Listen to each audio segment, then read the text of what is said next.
Baba mmoja alijitosa baharini kumwokoa binti yake baada ya kuanguka kutoka ghorofa ya 4 ya meli ya kidijitali ya Disney iliyokuwa ikisafiri kutoka Bahamas kuelekea Marekani mchana wa Jumapili. Video zilionyesha abiria wakishangilia huku baba na binti yake wakivutwa hadi kwenye boti ya uokoaji baada ya kuonekana wakielea majini kwa takriban dakika 10. Mashuhuda walisema kuwa msichana huyo alianguka wakati baba yake alipokuwa akimpiga picha karibu na uzio wa usalama wa meli.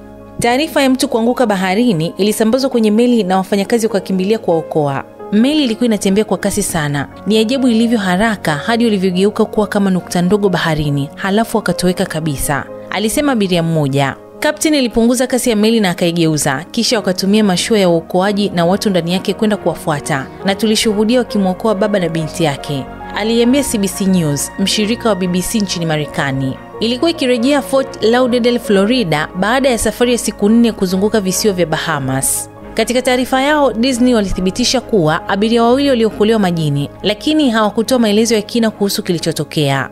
Mafundi wetu walioko kwenye meli ya Disney Dream waliokoa haraka wageni wawili kutoka baharini. Msemaji wa Disney Cruise Line alisema, tunawapongeza wafanyakazi wetu kwa weledi na hatua za haraka zilizowawezesha kuokolewa kwa usalama kwa wageni wote wawili ndani ya dakika chache. Aliongeza, tulikuwa tunatazama na uliweza kuona vitu viwili vidogo, ilikuwa ya kutisha na ya kushtua kabisa, alisema abiria, akieleza kwa NBC News jinsi alivyoshuhudia wawili hao wakitumbukia baharini na karibu kutoweka kabisa machoni. Tukio hilo lilitokea katika siku ya mwisho ya safari hiyo baharini na meli ilirejea bandarini Florida kama kawaida.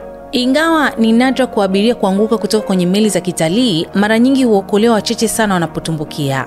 Kwa mujibu wa ripoti ya mwaka 2019 kutoka chama cha kitaifa cha meli za kitalii Cruise Lines International Association, watu 25 walianguka baharini kutoka meli za kitalii mwaka huo, lakini ni watu 9 tu waliookolewa. Mimi ni Bahati Limo na hii ni Simulizi na Sauti.